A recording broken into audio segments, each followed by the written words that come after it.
Now we need to begin simulating. So the first thing we're going to do here is pack our geometry. Okay, so if I zoom in closely here and put on the point display, you can see we've got lots and lots of points. The geometry spreadsheet. If we go to our points, we can see we got 942,000 points. Now, if I drop an assemble node, highlight that, and then check this box, create packed geometry, we'll see a change. Okay, the points on the surface disappear, but if I put on the wireframe visualization, you can see in the middle, hopefully you can see them there, there are, for each object, individual object, there is 1 point. And we can confirm that if we go to the geometry spreadsheet again. Yeah, we can see from 0, so we got 500 points and 500 objects. And what's also new is we have this new attribute called name. So each object has a name, okay, and each name is different. They're all unique. And the reason we're doing this is we're going to be using Bullet to simulate, and Bullet requires packed geometry. You can simulate without the name attribute. In this case, we're not using constraints, but when you use constraints, it's important to use the name attribute. So I tend to just do it by habit, give a name attribute, and I like to give it something unique. So I'll give it this name, coffee bean. Okay, so each one has a different name, coffee bean 0, 1, 2, 3, and so forth. Okay.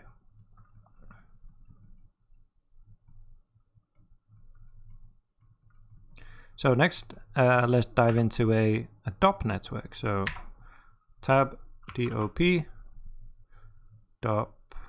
network there. So at the moment, we're inside this SOP network where we work on surface operators. Okay, we go inside there. That's what we've done so far. Now we've built another network where we can, which is a DOP network, and you can see the name here, dynamics. So DOP stands for dynamic operators, so where we build simulations. So here we got the output. We're going to connect everything into that. So we need to again pull in geometry. We need to find the geometry and import it. So to do that, we need a RBD packed object. Okay, so again, this term packed, which refers to this type of geometry, which is more efficient. And instead of pointing to the path, what you can do is just use this first context geometry. If we put visualizer there, we have our geometry in DOPs. Next, at the moment, it's not doing anything. We've just pulled in the geometry, but nothing's happening to it. There are no forces applied, nothing to simulate. So let's add a rigid body solver and connect into the first input. It tells you objects into the object, and the solver to the output, and visualize that. So if we press play now, take a moment just to import the information. and it will start simulating. Okay, so this is simulating, but nothing's happening. There are no forces acting on it. So let's go back to the start and give it some force. So we could give it some gravity, for example. Let's take a look at that.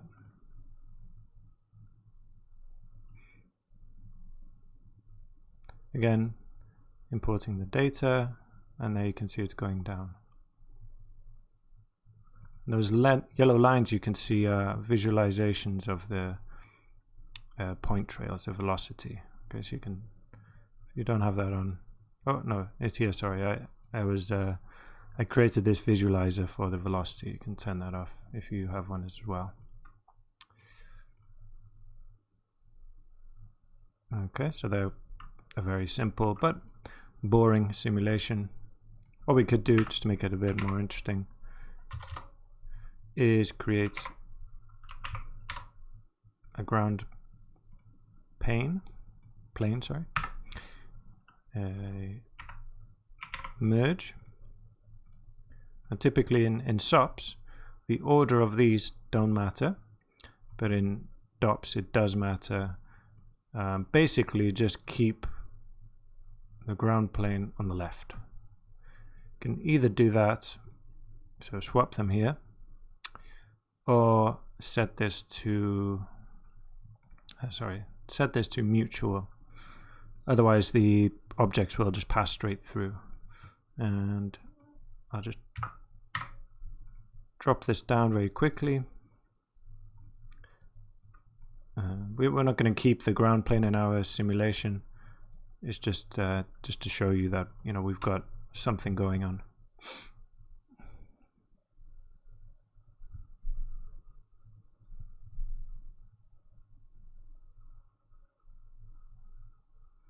There we are. Moving down, you can see them colliding with the ground. Perfect. So I won't let that play through, we don't need to see it. An important concept with bullets is the collision geometry. So what you see here is the geometry that we have imported into the DOP simulation. However, it's not technically what's being simulated. To see that, if we go to our packed object, go to bullet data, and then click on show guide geometry, and there we go. You can see what's actually being simulated here, these blue collision holes. And I can actually hide the geometry there to see more accurately what's going on. There we go. So you can see they're not exactly the same as our geometry, but they're an approximation which is well, for one thing, it's necessary for bullets, and it's also quicker to simulate, to do the math on this. So you have different options. In this case, we've got a convex hull. Okay, so there are no parts which are concave. It's recommended not to use the concave. It's very unstable and very slow. So I never use this, to be honest. Box, you can use a box. To be honest, we could probably get away with using boxes here. It would be a lot faster. It's not updating for some reason. Let's see, maybe I need to go back to the first frame. Yeah, there we go. So this will create a box, almost like a bounding box around the outside of the object. Capsule, cylinder, compound. Doesn't work in this case. a sphere, which is probably the fastest, or a plane. We'll stick with a convex hull, just default. But if you can, I recommend using either spheres or boxes. If you're struggling with simulation time, it's a good thing to